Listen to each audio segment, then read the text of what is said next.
एक समय की बात है। एक छोटे से गांव में एक गरीब ब्राह्मण और उसकी पत्नी रहते थे। उनके पास न धन था न संतान।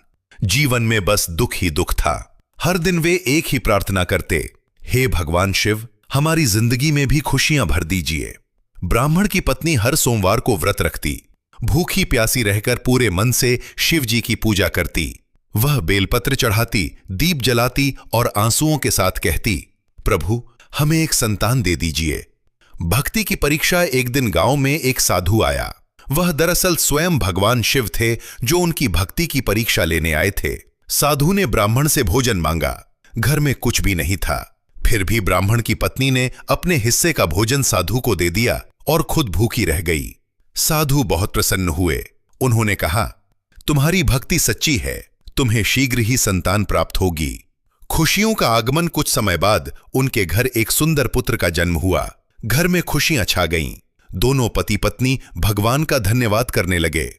लेकिन एक दिन ब्राह्मण को एक दिव्य संकेत मिला।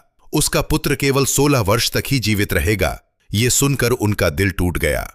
लेकिन उन्होंने फिर भी भगवान शिव पर विश्वास नहीं छोड़ा। समय का चक्र, समय बीतता गया।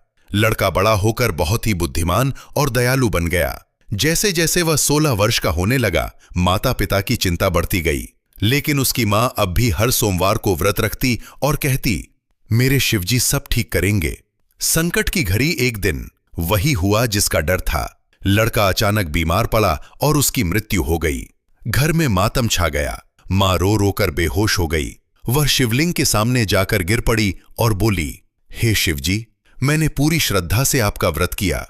क्या मेरी भक्ति का यही फल है?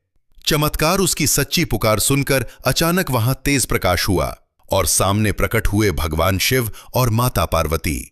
माता पार्वती ने कहा, प्रभु इस मां की भक्ति सच्ची है, इसे इसका पुत्र लौटा दीजिए। तब शिवजी मुस्कुराए और बोले, भक्ति में इतनी शक्ति होती है कि भाग्य भी बदल जाता है। उन्होंने उस बालक को जीवन दान दे दिया।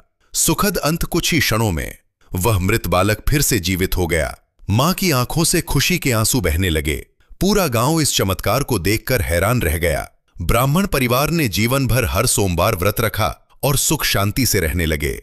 कथा का संदेश, सच्ची श्रद्धा से किया गया व्रत कभी व्यर्थ नहीं जाता। भगवान शिव अपने भक्तों की हर पुकार सुनते हैं। विश्वास और भक्ति से भाग्य भी बदला जा सकता है।